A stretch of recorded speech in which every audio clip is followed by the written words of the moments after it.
So last year we did a podcast where we analyzed 7 affiliate sites and actually broke down what was great about them and what you could take away to improve your own websites. That podcast exploded and has one of the most downloads of any episode that we have so far. So because we kind of ran out of ideas this week, we decided to do that format again with 7 new sites. So in this episode, Mark and I are going to be taking 7 affiliate sites and see exactly what's quite interesting about them. And we have some really cool story with each one of them. So let's get started. Hey everyone, welcome back to the Authority Hacker podcast. Today we're going to do something that actually we've done about a year and a half ago, something like that, but that was really popular at the time. And now we're kind of doing video podcasts. So if you're actually listening to the audio and you want more information, I would actually recommend you go check out the podcast on YouTube, because we will be able to overlay the sites we're talking about. Maybe I should say what we're doing today first. We are actually reviewing a bunch of affiliate websites and kind of like picking what's interesting about them, how they got started, what makes them successful in very different niches. There's some low DR sites, there's some high DR sites. And I thought there would be a lot of inspiration for you guys to maybe pick up some of the strategies they're using. There's some pretty juicy ones in there. And I think it's going to be interesting, but not as interesting as what's coming next, which is, how's it going, Mark? Oh gosh, I was like so nervous just leading up to it. It's like such a release to get asked that at the end of the week. I don't have a good answer this week. No dog prop. No dog this week to get more likes, unfortunately. It's just going good. Sorry. Well, the good news is I have mine. And the reason I have mine, honestly, the reason I adopted the cutest dog in the world is basically so that we get a lot of likes on YouTube, because your dog got a lot of likes on YouTube. So I had to start a contest to see if my dog gets more likes or if your dog gets more likes, basically. So that's why I got him. And you can also subscribe if you want more of Cookie. That's my dog. Cookie is a great name for an affiliate marketer's dog, by the way. That was one of the reasons we called him Cookie. You know, he has this harness, and then you can put these kind of like stickers on it. And so one of them is his name, Cookie, and then we can put other things. So we have like Smart Cookie, and then also I wanted to order one that says like 30-day cookie or something like this. Just to, you know how people just pimp their car. I'm just pimping my dog, you know. So that's essentially, that's my dog. He didn't get castrated last week, but he's still pretty cute. So anyway, that's not why we're starting here. Let him go. But anyway, that's not why we're here, so I'll just let Cookie go. And we're gonna start reviewing the sites that we said we're gonna review. We have 7 in the list right now. Let me just start with the first one. And the first one is Alpha Shooters. Can I just say, like, we just like the method for choosing these sites, they're just interesting sites that do some things right, some things wrong, and they give like a sort of flavor of different niches. If your site happens to be one of these, I promise we're not singling you out to try and get loads of people to copy. So don't complain to us or whatever. We're just trying to give a fair reflection of what actual decent affiliate marketing sites look like. Yeah, I had more sites actually at the beginning, but I suspected some of them might belong to some H Pro members or test members. So I removed them. And also, like, I didn't include very, very low DR sites, because then it would be easy for any copycat to like listen to this podcast and go and copy them. So I always introduce sites that are like, they're going to be hard to copy to some extent, but you can get good inspiration from them, basically. So that is to protect the owners of the site, because you're liking this, but if it was your site, maybe you wouldn't like this. So it's like I try to be a little bit considerate when we pick the sites. And the first site I'm picking is actually not a very high DR site, but it's very hard to copy. It's alphashooters.com. If you don't know, Alpha is actually the branding for Sony cameras. And so, like, the camera we're shooting the podcast with is actually a Sony a7 III, which is one of the most popular Sony cameras. So we're basically part of this community. And it's quite interesting because the photography gear niche is competitive as fuck. It's quite difficult. I mean, you can find some keywords. I like that. You'll do competitive as fuck. But yeah, so it's quite competitive. And they're quite low DR. It's quite surprising. They get, according to Ahrefs, they get 23,000 traffic. According to SEMrush, they get 31,000 traffic. So, somewhere in there, I decided to include both so that people get a bit of a fork of traffic. And it seems that they started around early 2018. That's when I started seeing organic traffic in the graphs on Ahrefs and SEMrush. And yeah, they just focus on one brand, which is quite interesting. They actually monetize with Amazon. B&H, which is like a really big affiliate program in the photography gear industry, and Focus Camera, which I didn't know about until I actually checked them out.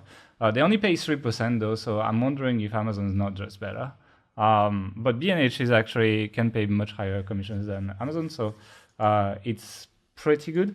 I like the single brand aspect, and they're also like covering all the news in the Sony industry. So when there's a new firmware that comes out for cameras, when there's new lenses, etc. So they do a bunch of reviews for lenses, and we know, like, when I picked the lenses for our camera, I had the choice between like literally hundreds of lenses, and these are expensive as well, right? Like our lens was £600, I think. And almost as expensive as a camera, I think. Well, the camera is 2,000. So no, not quite then. Not exactly, but actually there are lenses that are like £3,000-4,000. It's like if you buy the official Sony lenses, they're way more expensive even than the ones we have. We have a cheap one actually. And that's why this niche works, right? It's because the products are so expensive and there's so many of them as well. You can put hundreds of lenses on these camera bodies, and then you can buy, microphones and lights and also all sorts of like bags as well for traveling, etc. So they literally have hundreds of them. It's a very upfront kind of cost. Like you can't get into photography really without a camera of some sorts. So you have to make that investment early on. So anyone coming in is gonna be buying one as well. It's kind of like golf. Yeah, and a lot of professionals as well, right? It's like a lot of people take photos for a living, whether it's like real estate agents or like, fashion photographers and people there's a lot less glamorous jobs than fashion photographers that take photos, but there's really a lot, like people who take photos of products for websites, people who take photos of people for companies' websites, etc. Like there's really a lot of people who buy these things, but they buy these things to make money, so they don't mind spending a lot of money. But not only that, it's like there's also, because there's so many options, and these are expensive, you kind of like need to pick your gear properly. So they have a lot of VS keywords.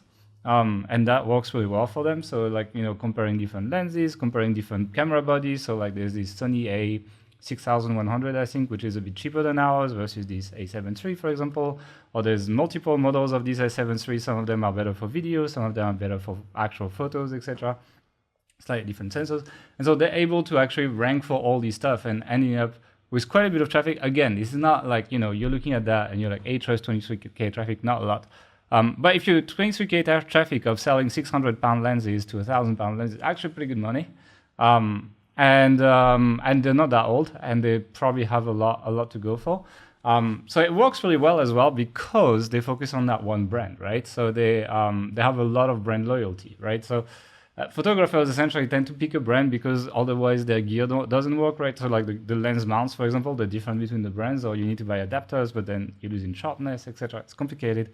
So it's much better to just stick to a brand and just essentially start build up your gear around that, and you rarely switch because then you don't have to switch everything at the same time. It's also the point that, like, if you have a Sony camera and you have a choice between a site dedicated to Sony cameras or a general photography site about deciding, reviewing lenses and stuff, you're gonna pick the Sony specific one because it's going to be more relevant to you, and the information is going to be kind of more relevant to your. Not just that, but I think Google does the same thing as well. I think like if you Google a bunch of these lenses keywords, etc., you see most sites they be in the range of like 45 to 70, 80, let's say. Like that's going to be the range of people who rank for these kind of like lens reviews, etc. And this site is much lower DR and is ranking quite well for a lot of these. Not all of them, obviously, at their level, but like they're ranking quite well. And that's something that we've seen as well. It's as if they essentially built a single hub of content around that one brand and just, completely expanded it. And we find on our sites that when we focus our new sites on like just one hub or something, we rank much better, much earlier, to the point where we have sites that are below 10 DR that are ranking for some big keywords sometimes because we focus them on like a single hub or something. So they've essentially done that at the scale of their site, and I think it's quite smart. They might hit a ceiling, and I think actually the next site we'll talk a little bit about potential ceilings with your branding. But it's I like it because it's a hard industry to get in, and they did get in without necessarily having to force the authority or wait very long because they focused. And actually, a proof that it works very well as well is they have a forum, and it's quite active actually. People actually like put a lot of questions, etc. So it gives them a bunch of long tail keywords at the same time, and well, they get a community that actually builds around their site. So it works pretty well. So that's basically one thing I would say. this site. One thing I would say about brand-specific sites you just have to be very, very careful of is not using any trademark name in your domain name. So if they called it like Sony Alpha Camera Shooters site or something like that, then what can happen is the brands, their legal teams are monitoring domains that get registered, and they'll like hammer you with trademark lawsuits and all sorts of stuff like that. So you just have to be a little bit careful. Here they've gone for Alpha Shooters, so Alpha being part of the Sony Alpha type camera, but it's not brandable enough, or it's not trademarkable enough on its own that you can that they would run into any troubles. If they had the word Sony in there, they would. So that's why they've kind of branded it a bit more subtly. Yeah, but overall, I think it's a smart way, somehow angle to get in. But they might regret later if they hit the ceiling and hit most keywords. Because they're limited to that brand, basically. But we'll talk about that for the next site. So why don't you pick the next site and we'll bring that debate back? Yeah, so the next site is baldingbeards.com. It's a DR50 website. Ahrefs traffic's 191K a month, and SEMrush says 323K. So actually noticing a big difference there, but also noticing that the last one, SEMrush, reported significantly more, like 50% more or something as well. But you'll see it in the future. So, there's some that actually Ahrefs reports more. They're kind of trading blows, but I wanted to put these numbers of the two because we talk a lot about keyword tools being accurate, etc. Like it shows that through real examples, and I think not a lot of people have access to both tools, so it's quite nice for people to see that, I think. Yeah, so baldingbeards.com was started in around end of 2014, according to Ahrefs. It's a site about beard and facial hair care and going bald and like dealing with that through all sorts of products and tactics and stuff. Yeah, but they kind of started like that, but they expanded to basically male grooming. Yeah. That's what happened, right? It basically, it's a guy who was bald and had a beard talking about this stuff, I think. Who has then tried to niche out, but has been somewhat constrained by his branding. I think initially the site was for people who were bald and had beards, which is, like a very small subset of people who are interested in facial hair care and, hair care and all that kind of stuff. It was a good way to niche down as well, I guess. But the way it's branded now is it's like balding and beards and some other stuff beyond that as well. So it certainly doesn't indicate that you have to be bald and have a beard to, consume the content on this site. I mean, you can see the traffic, right? Between 200 and 300K, let's say. Basically what's happened is they built a niche site and it worked well, better than expected. And then they were like, oh shit, how do we capitalize on this? And ended up diversifying massively. Now they write about skincare, they write about like all sorts of stuff, like belts and ties and like micro pigmentation, hair tattoos, and yeah. So I think two things that happen is I remember checking that site about 4 years ago actually. So it's kind of nice to see the evolution. But they used to be a pure affiliate blog, pure Amazon as well. They're still very much Amazon. They have some ShareASale, etc.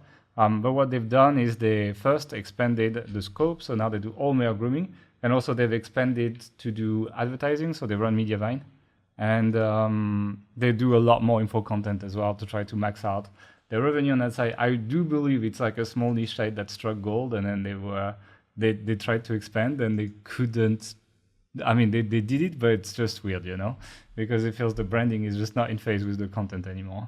I think it works okay actually, like balding beards, because they don't have a tagline. They don't really say what they are specifically. So I think it works for most of these things. The branding of it, I like it. It looks like very clean. It reminds me of like a 5 years ago WordPress theme for like your typical blog. Also has this like points exactly guide. what it is. Yeah, as it's generate price basically, Yeah, it looks like it. Yeah, it's just, I don't know, it's nice and clean. It works.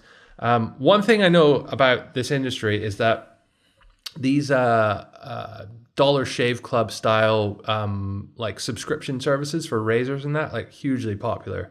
A lot of money in those.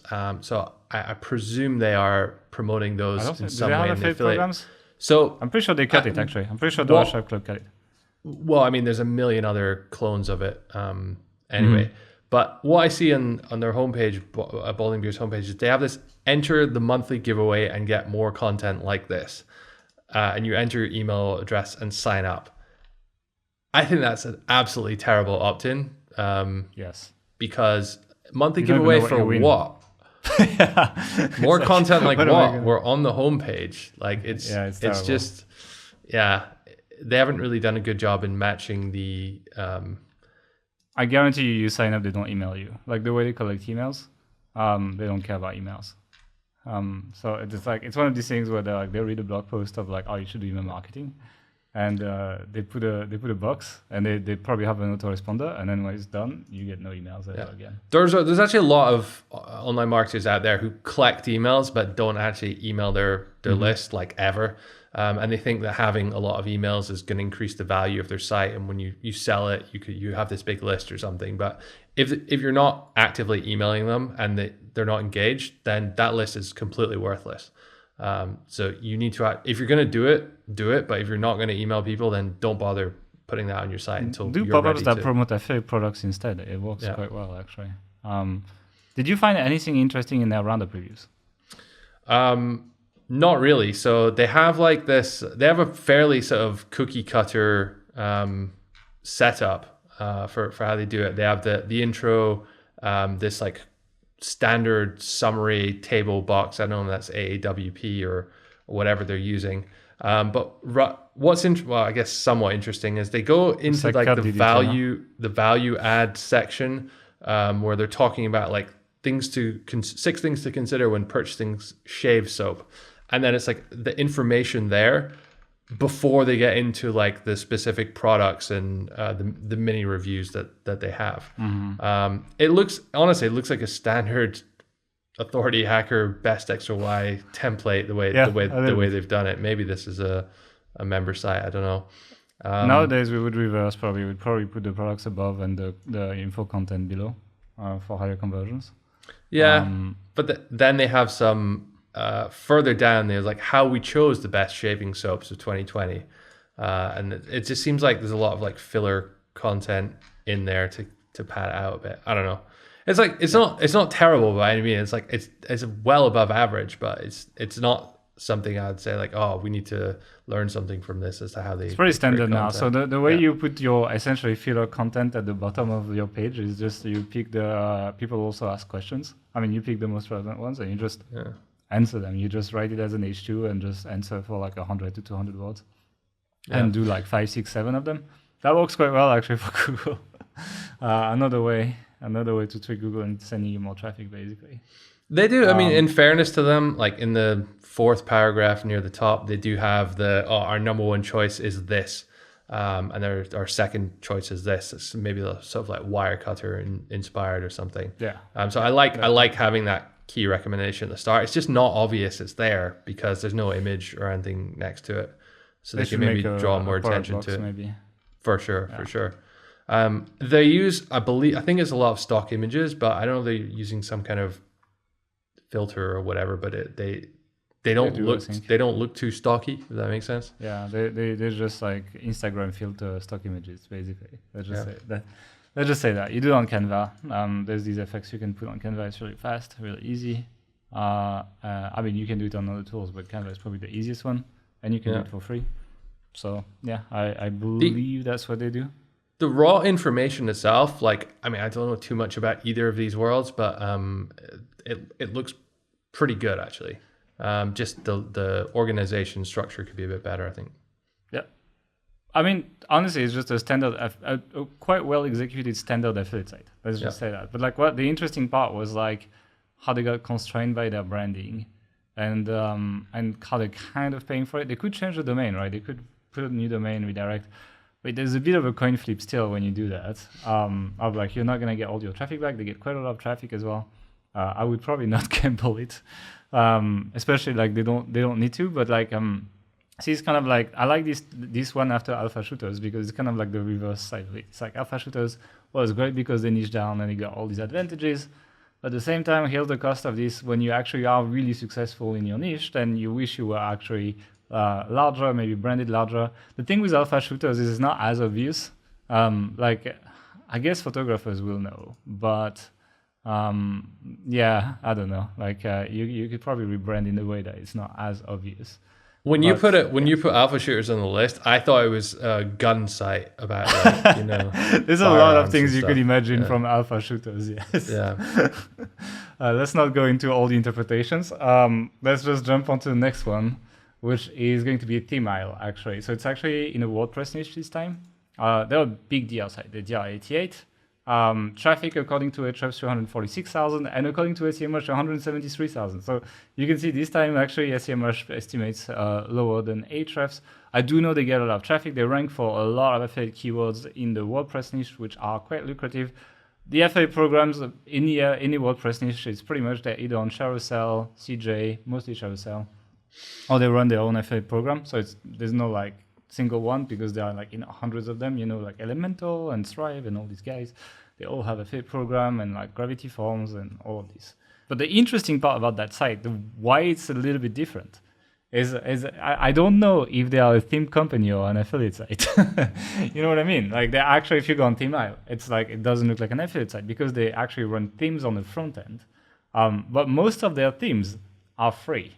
And for a long time, the themes had do follow links in the footer back to them. So it's like actually build like it's almost like the theme part, like they are no follow now. I just want to point out that most of them are no follow, but people who didn't update for a long time still have do follow links back.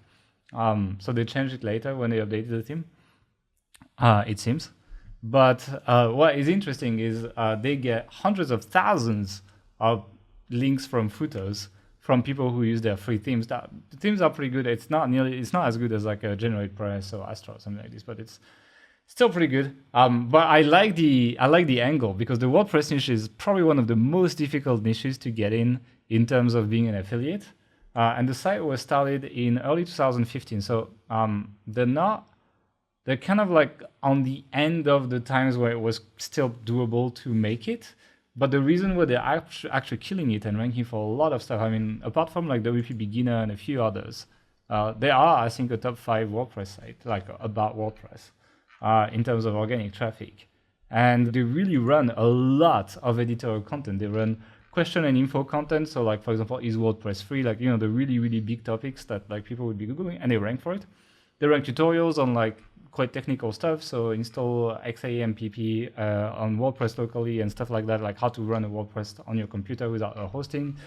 And they do a lot of roundup previews for pretty much everything, not even just WordPress, like even like social schedulers and stuff like that. Are they an affiliate site though? But that's the question. Put them in Ahrefs, you will see that most of their content that gets a shit ton of traffic is pretty much affiliate content. So the question is, well, I believe personally that they make more money from affiliate that they make from selling themes at this point. Do you believe that despite the fact that they don't have affiliate links on the website?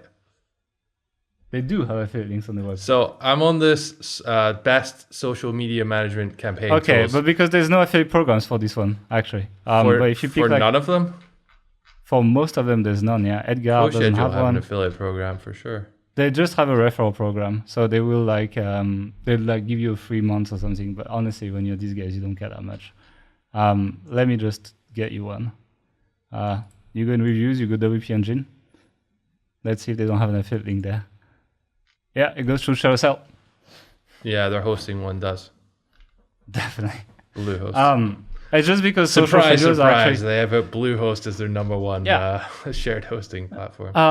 And social scheduling is a pretty bad space for affiliate programs. Like Buffer doesn't have one. Hootsuite's pretty shit. Handling the rest is just not very good. Fair enough. So that's why they probably don't bother, but they just capture the traffic. But like on the actual money queries, they're absolutely running affiliate links. They were competing with us on like several keywords, etc. So that's a really interesting concept, though. They built this essentially a theme company that's not monetized, and they monetize through. Well, they probably sell some themes, but like it's like if you go and check like what are the best themes, I think they're recommended in the free ones, but not that much on the paid ones, Yeah. But like, but the thing is like the theme company, it's like it makes it a legit company. It's easier to get link building. It's easier to like, obviously the footer links were a big deal. Now they no follow them, so I don't know how much they count. But they might have counted quite a lot at the beginning to actually get the rankings and then eventually get links from ranking and kind of get that snowball of stuff going, etc. But for me, I like the idea a lot of essentially starting a real business as an excuse for link building and also making almost products free, And we'll talk a little bit about the same concept on the last site that we're going to talk about on this podcast, because it's slightly similar, and you will see that this guy is also ranking and banking. So I think I like this idea, and personally, it's the kind of stuff that I'm quite interested in doing. Like if we wanted to build like a challenging project together, that's the kind of stuff I'd be interested in. How do we actually make something that is more legit than just a random preview website?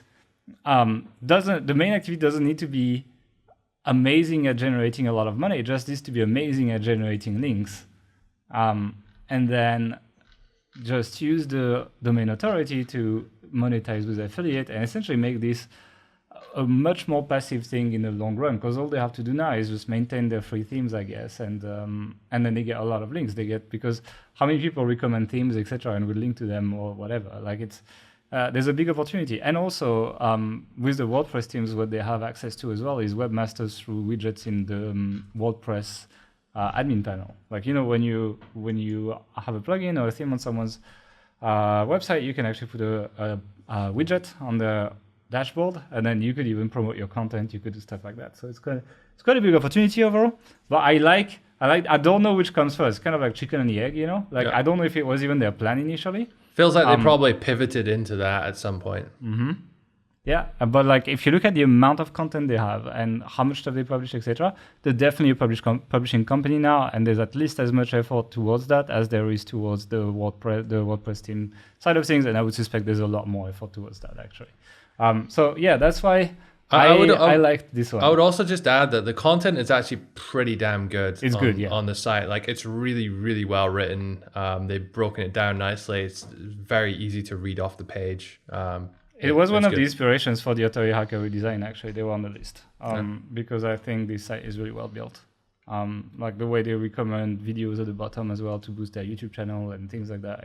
We took that from them.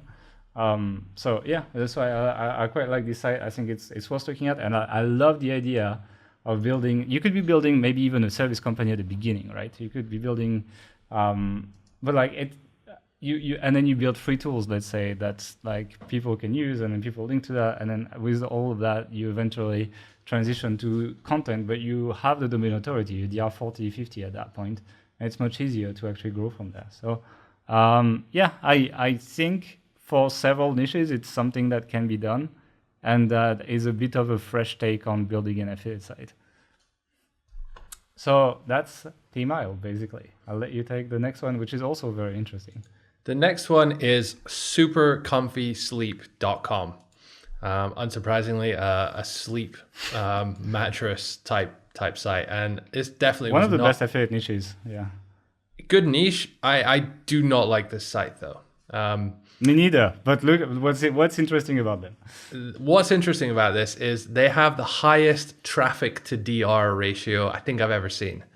So their DR is 30, and Ahrefs is reporting 265k a month traffic, and SEMrush 650k a month in the sleep niche, which is very competitive, yeah. Super competitive, highly monetized, high value products, huge affiliate commissions, and from what I've heard as well, very cutthroat. Like sites are doing all sorts of nasty stuff to each other there. There's like that crazy lawsuit with Casper and Sleepopolis.com several years back. If just Google Casper Sleepopolis.com, and you'll find the whole story about how the mattress company like sued them and then took it over and then changed all their reviews and all. It was crazy. So that's the industry they're in. They're supercomfysleep.com. was started just a few years ago. So early 2017. Only has, I mean, I say only, still quite a lot, but considering how much traffic and probably how much money they're making, it only has 865 linking root domains in Ahrefs. They monetize, surprise, surprise, by Amazon, but mostly through, I'm presuming more of their money comes through the mattress affiliate programs for... They do a lot of Amazon too, because they write about random shit that's semi-related to sleeping. Like, most comfortable futon, for example, is their number one page for traffic. And it's not monetizable through these high-paying mattress affiliate programs. They do have some that are, but yeah. Yeah, so there's... Casper is a classic example in the US. It's like a mattress in a box. I think you can try it for 100 nights and still return it and also stuff like that. Yep. But I think they pay 6% commission at a sort of base level. I'm sure you can negotiate much higher than that beyond that. But the mattresses cost, I don't know how much it costs, like $600 or something like that. I could be wrong. But it could be even 1,000. Like, I don't know exactly, but it's pretty I'm expensive. sure they have different tiers of it or something. Yeah. But either way, mattresses, huge amount of money in that space. Very, very competitive. And the site just seems to be doing... Very fast growing as well. Very fast growing in trends. They just seem to be doing really, really well. And the crazy thing is their content's not that great. It's shit, yeah. It's, yeah. I mean, I wouldn't say... If you were buying a mattress and you found one of their pages, how would you... Yeah, so when I was researching this, I was like getting tired and like bored just like looking at the content on the page. There's something about it which just looks like, oh my God, I do not want to read this. They have this paragraphs with like 50 sentences in it, huge walls of text, really, really bad featured images that look like they're done in Microsoft Paint. They use every classic stock image in the book. They're badly aligned. The font just doesn't look nice, and it's just I hate it. Just to be clear though, we're saying it's shit, but that's through our kind of lens as a user. I guess the raw content, like, it's not terrible. Like it's there's many sites out there that are really, really bad. There's a few things they're doing really, really badly, and I don't think it really encourages people. Their fonts are too small, etc. The spacing in like the whole thing looks weird. Yeah. But basically, I think this is a testament of how well Grey Hat probably still works. That's my opinion. Because if you look in Ahrefs, they only have 525 pages, which is a lot, but it's not a lot for the amount of traffic they get. So it's like, initially when I saw that site, I was like, okay, they're brute forcing it through publishing an absolute ton of content. So I was expecting 10,000 pages or something. And I'd be like, okay, then if you divide the traffic per page, then maybe it would make sense. But that wasn't the case either, right? So in my opinion, two things. I went into the backlinks, obviously, and I found a lot of like quite relevant links from random sleep sites. So that's why in a note I put sleep site mafia ? Because there's either some kind of PBN that is hidden from Ahrefs, where there's like 1,000 sites linking to that site that Ahrefs doesn't even crawl because they're blocked through the robots.txt. And so even the DR is not considered there. And maybe they're actually like, if these were crawled, they would be DR70 or something like this. And like that would look a lot more real. Or I don't know, they seem to have some links from very sleep related sites as well that, I don't think many people read these sites. They actually get links, like they got a few homepage links from some e-commerce companies in the sleep niche as well, for example, like testimonials, stuff like that.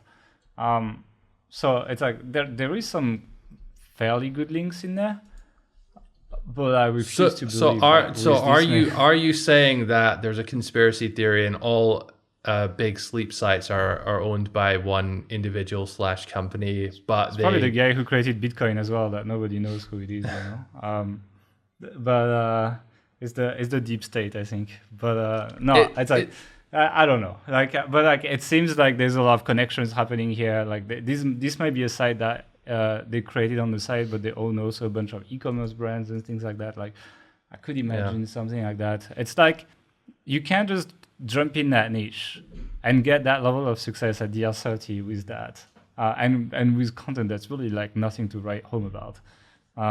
So yeah, there is something hidden here. I couldn't crack it exactly. So usually the thing I do is this is when my my lifetime Serpstat account is very useful. So Serpstat is basically a much smaller competitor to Ahrefs and SEMrush. It's not as good, but it's also cheaper. And they ran an AppSumo several years ago where they sold a lifetime account. And very often people block Ahrefs, block SEMrush, etc., but don't block Serpstat. And so that's when I jump on my Serpstat account. I'm like, okay, what are you hiding, guys? I couldn't really find anything this time. But that is a trick, by the way. It's like you can use much smaller tools if the bigger tools are being blocked. So if you're in a very competitive niche, it might be worth actually having subscriptions to these smaller tools just to actually find the stuff that they forgot to block from the smaller tools robots. Just say something is like my spidey sense is tingling. Something is off about this site. So when I first came on the site, there's a picture which I now think is a stock image. I thought it was like the owner of the site and his like wife and his kids on a mattress like sleeping, but I think it's just a stock image. I saw this, I was like, for sure, right. Stock image. The image, if you load it on a 4K monitor, it's not even centered. It's like off to the left. Their Facebook and Twitter icons on their menu don't lead to anywhere. Link, yeah. They have no social media presence. Their contact us page is just a form. It doesn't even say anything. It's just a form. Probably goes nowhere as well. The about us page. Oh, let's check this out. Oh my God. I'm going to read the whole about us page for the purposes of people who are listening to this. We are a team of experienced researchers and writers with a genuine passion for high quality sleep products, all types from mattresses to pillows and down comforters. We recognize the importance of sleep in our life. As such, our mission is to provide a genuinely useful, relevant, high quality information to our readers, which will help them to choose the right mattresses and sleep products that will allow them to get super comfy sleep. Whew, right sentences like you do, Go, with like 6 commas in it. It's probably my site. I just do it. I sleepwalk and I just build that site. But that's the entire about us page. There's no photos, no information, nothing.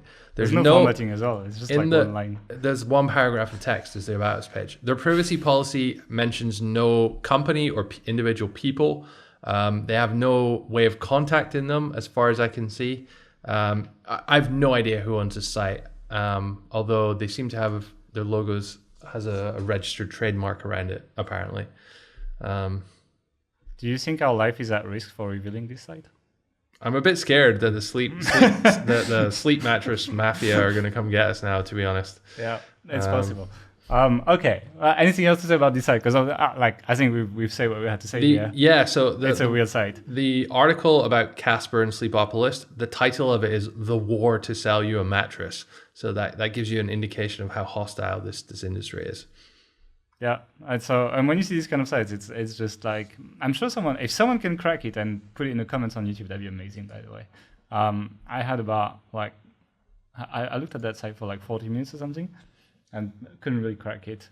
But if someone can crack it, I'd be quite curious. I'll show you when I cracked at the end of this podcast. By the way, the last one is when. By the way, cracked. We're not telling you to hack this or anything. We just mean figure understand out how they do how it's working well in Google, considering the load. Do not hack these sites. We're called Authority Hacker. I get it. It's a bit scary. People think we're like a hacking company. we got funny side note. I'd say we got blocked on some bank in Canada's Wi-Fi network because they had a keyword filter. Anything which had hacker in the domain name, your site got blocked. And some guy who's a member couldn't get access to our site. So I had to email their IT department and say, hey, we're not actually hackers. We're talking about growth hacking. And because good hackers put hacker in their domain name. Obviously. Yeah, exactly. It's like they can phish you, etc. But they forget about that always. It's really easy to catch them, actually. Anyway, next one is going to be security.org, a much nicer site. Which is about home security, home cameras, stuff like that. Also it's not as competitive as mattresses, but it's still up there in the competitive niches. So this site is the R66. According to Ahrefs, they have 226,000 traffic, and according to SEMrush, they have 291,000. So it's pretty close this time. Let's just round it at 250, and they have 418 pages indexed. So about as many as the other sleep site. But that site is different. However, they might be just better than these sleep guys, because same, if you open the homepage, you see this, our mission is to help you, etc., with these amazing office photos, and you actually see the site on the laptop when you do that, right? So I reverse image search the actual images, and they're all blatant stock images as well, so all of this is actually fake, and they're actually, so yeah, this is not real, basically. All the imagery is poorly edited stock images with their website, with their branding. I wouldn't say poorly edited. It would have convinced me if I didn't really take a double look at it. If these people didn't look so good, Yeah. it would have convinced me too. But like, I don't think, especially in the UK, that's not how people look like. Anyway, how do they monetize? They monetize with Amazon a lot, actually. Amazon is pretty deep into that market for like the cameras for the doorbells, etc. Like they actually have their own product lines. They monetize with other affiliate programs for security programs, which actually play quite well. Stuff like SimpliSafe, for example. These as well offer subscriptions now. So you can actually pay for someone to actually check the camera at your place and notify you if there's a problem. Like they basically offer that as a subscription. So there are affiliates for all of that.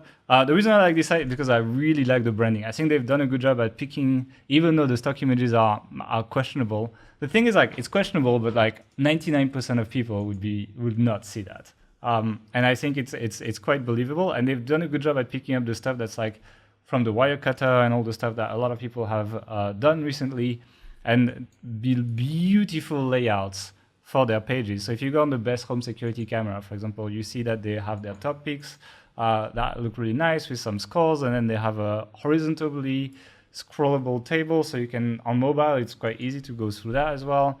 And it's really, really, really quite well built. So even though the branding for the photos is pretty bad, overall, I think if you wanted to build a modern looking affiliate site these days, you would build that site, actually. So I quite like it. They also have they do skyscraper as well. It's funny because it looks very much like what we would build for our sites in terms of like choices for content, right? So for example, they have like a social media ruining your life, etc. So they go a bit broad, but they're able to generate quite a bit of links. They also have, one thing that is interesting is they have something that I like a lot these days. They have brand pages, right? So if you go in home security on the menu, and you have on the right, you have popular home security brands, and they actually have spotlights for the individual brands, and they essentially like use that to structure their site and link to the products that they review, etc., which is a clean way of promoting your site, and also maybe getting the brands to link to that page itself. So it's kind of like a link bait for the brands themselves. So I quite like what they've done. They're good SEO people, and it shows from their traffic, from their branding, etc. So if you want a site to model after, there's not much else. It's just well executed overall. Then it's a good site to look at, I believe. I didn't look in their links. I'd be curious to see how clean it is. I'm not sure it is super clean. Actually, it's a very new site as well. It was only, I think it was like 2019 or something, and I couldn't find much else, but they're doing very aggressive link building from the link curves that I've seen, actually. So if you have a look on their, one thing they do well is they have the actual people behind it who are working on it on the About page. But what's interesting is they have links to their LinkedIn. And so I went to the guy who's at the top is not like, it's not usually they have co-founder or owner or CEO or something. It's just director of content. So that said to me like, okay, maybe this is part of a larger organization. So I went on his LinkedIn and it says director of content at security.org at Centerfield. And like Centerfield's the company name essentially. So I clicked on the company name. It took me to the LinkedIn page and it says they have 1,000 to 5,000 employees. Centerfield.com. It's one of these. I believe it's kind of like Red Ventures, the company that owns the Points Guy, creditcards.com, and a bunch of these other sites. And their tagline is turn shoppers of your service into buyers of your brand. Marketing services, omni-channel media, automated optimization, end-to-end measurement. I don't really know what that means, but it looks as if they are a massive company who is starting or running a bunch of these websites as a small part of a much wider operation to like direct traffic to specific brands. If you own this website, it's very easy to reach out to, ADT, Ring Alarms, SimpliSafe, and say, hey, we can feature you on here, and try and upsell them to all their other marketing services and that. So it's part of a big company. That's why it looks so good. The content's really, really good. The design. It makes sense because when you click on the SimpliSafe link, actually the only attributes on it are like analytics attributes. So they just tag with UTM. Yeah. But I'm pretty sure they have custom deals based on that traffic, etc. And they just like invoice monthly or something. Yep. So it's quite interesting. But the links are really good, actually. They have links from Wired, Wikipedia, Engadget, business.com, PC Mag. I mean, there's a good chance that they own a lot of these companies as well. Yeah. I don't know, It might be, but like they're big, and it's like if you compare that to the sleeping site, it's night and day still. It's still like really well built, basically. Like it's much nicer, much more professional than the sleeping site, and much less dodgy when I look at the link profile. They actually say, and they have a section on who they serve, home security. They say they drive more than $100 million in sales for leading home security companies. Now, so I'm sure it's not all from this site. They probably have many sites. They're probably doing a lot of paid traffic, PPC, media buying campaigns as well. But it's just, I guess it's like another thing to bolt on to your agency, really. But it's really impressive what they're doing. Yeah. So yeah, they're doing. It's a good site to look at. I think it's like I like to look at these big sites and how they do things, and I think it's a good example if you want a site to model after. Even though you won't do as well, it's normal. Don't worry. It's still a good inspiration. Let's jump on the next site. Next site is GarageGymPower.com. Unsurprisingly, a site about garage gyms, very, very popular in 2020 at least. Yeah.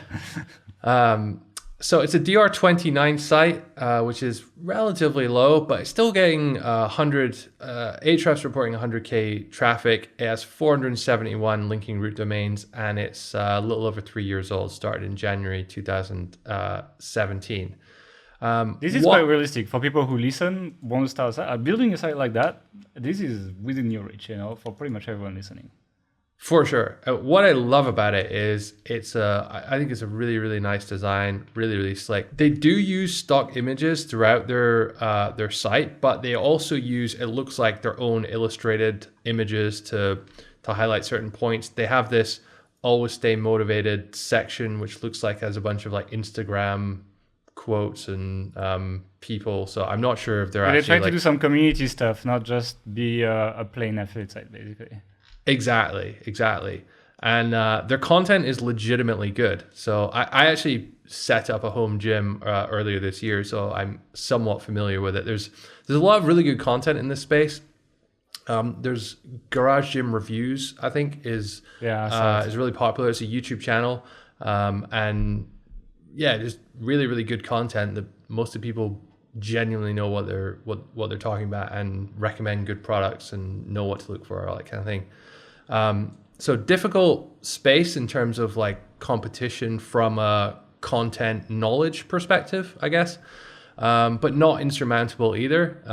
You don't need any kind of technical degree or whatever to partake in this. I think I like their content a lot. It's very short, very snappy. They almost write like Gail does when he's writing an email copy for Authority Hacker. There's a lot of like one-line sentences, like "that's great!" exclamation mark is one paragraph, and then they go on to that. It's almost like there's a copywriter behind it, which I love.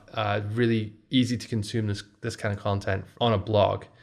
But they still do the classics, right? They still do roundup reviews. They still do all of that. So it's like they don't break the model. They just execute well, That's within the roundup review. They talk like that. So there are best power racks for home gym. Very sort of cookie cutter intro, table of contents. They have 15 mini reviews of all the products. What I would have liked to see there is maybe best gym rack or best power rack for on a budget for tall people, for whatever. Different situations. That's maybe a way to break it down. It doesn't appear to be ranked in terms of which is the best. It's just a dump of 15 of them. Then they go into the how to choose section, which is a little bit bit filler. And then they have, it looks like they're targeting a bunch of additional related keywords. So difference between power rack and squat rack, for example. And then below that, they have like a heading, what is a power rack? What is a squat rack? I went and checked. They also ask questions, no? Yeah. So I went and checked, and they rank number 26 for what is a squat rack. So, there's something in there. It's not obviously doing anything for them at the moment, but I feel like they do that enough. It's probably having some kind of result, right? No, it might work. So it's like they might be the answer in what is a squat rack or what does a squat rack, because when you click on one of these people also ask, you actually get a link at the bottom, right? So they might be in there actually, and they might be on page 1 for this, even though they rank 26 for the actual query. I think it's what they might be getting for, and overall what this does is when you write these, it just increases your relevancy for the terms, and it just helps you rank higher for even like best power rack and stuff like that, essentially. So I like doing that a lot as well these days, just to be taking, people also ask, it's easy for the writers, it works for Google. People don't mind reading that too much as well, just like quick and snappy, they just like scroll through the questions and then they just pick the one they want to read. In that new Google, this is what kind of works basically. Yeah. I like this site because it's realistic for people to build something like that, but I think it's quite well executed while also being reachable by a newbie, basically. I also think that the images are probably stock images, but whatever they've done to them, they look quite good. They don't look like they've just taken them straight out of Shutterstock or whatever. They embed a lot of YouTube videos, not their own, other people's, in there. If there's like a specific question about squatting within a review, say, they use a lot of images, sections, boxes, call out boxes to break up the content. They definitely don't have, they're probably one of the best examples of avoiding wall of text syndrome. I think I've seen. So maybe someone should send their site over to supercomfysleep.com and they can give them some inspiration. And they can fix that. Okay, anything else on this site? No, I think it's a great site. Okay, let's wrap it up. And the next one, which is the last one, is an interesting one because he's competing with us for some keywords, actually destroying us. FYI, just I'll be quite honest. So it's quite good because it's like, and the website is adamandfreud.com. I think he was on Pat Flynn's podcast as well. So he's trying to build a name for himself. It's very interesting because he popped out of nowhere and started ranking for some pretty big keywords, both informational and affiliate in online marketing, right? And he started the site at the end of 2019. That's what I saw on Ahrefs. Let me recheck that actually. That sounds really early. But he's DR77 already, which is quite impressive, to be honest. And so I saw this guy pop on the subs and actually beating us for a lot of queries. We have a lot of content I need to update. On Authority Hacker, we know what we need to do. We just don't have really the bandwidth to deal with it right now. So don't blame us. But I saw this guy pop. And actually, I showed him to Team Solo, right? And I'm like, I don't care what happens, but I will crack what this guy does. I will understand how he ranks so high, and I will just sacrifice my entire life to that task if I need to, but I will do this, and so I spent a lot of time looking at it until Mark realized that he had literally an ebook where he just explains how he does it or something. But anyway, I actually found through other ways how he did it. I can't really say where it comes from because I promised that person I would not tell that. But basically, the way Adam got a lot of links to his site, because that's the interesting part, how he got DR77, how he got this much traffic. He gets 206,000 according to Ahrefs, by the way, and 151 according to SEMrush. But the way he got so many links was very, very smart. And I think a lot of people are starting to pick up that tactic in terms of link building. We should maybe even do a whole podcast episode on that at some point. But what he did is he approached very reputable sites that have an editorial team, etc. High DR sites like DR60+, etc. sites. And actually, Adam used to be the affiliate manager for BigCommerce, I think. So he got to meet a lot of people, etc. So his job, etc. And what he did is he essentially secured a few regular contributor spots for some big blogs. And then what he did is he approached other sites and he's like, guys, I'm posting on these 4 or 5 really high DR sites.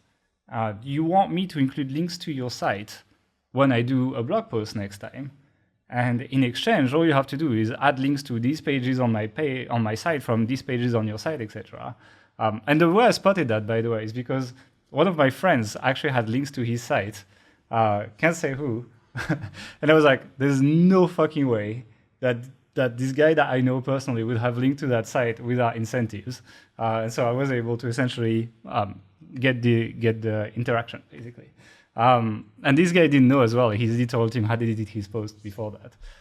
But anyway, so that's essentially what the deal Adam offered to a lot of people. And what he ended up getting is pretty much links from a lot of sites, because we all know that links in this industry is like crack and cocaine in like a junkie neighborhood, It's like people will literally just do anything, especially if nobody else can see, and it's like in a private email correspondence, etc. And so what he got a lot of exact match anchor text to his roundup reviews for like best webinars, etc., from very reputable blog posts on very reputable sites, and not just random pages that have a lot of links themselves. So he was really smart about that, in exchange for him mentioning them in his guest post. And as he did that, then he was just essentially expanding the number of places he could do guest posts on and keep doing more trades and reaching out to more sites. And eventually he was able to build that giant network where he was able to get the link trades in a way that would actually favor his website.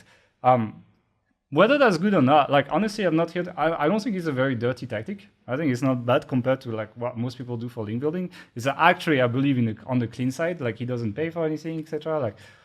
Fair enough. Actually, I don't know if he doesn't pay that part. I don't know, but I don't think he does. And I think the approach was very, very smart. I'm kind of pissed off I didn't come up with it myself. So congratulations to him. That was very good. And as a result, he ranks really high for a lot of affiliate keywords in the online marketing space that has high affiliate commissions. He makes a lot of money from it. I think he has an income report. I think he makes 80K something per month. So yeah, I think that was quite interesting. That is the interesting part about his business.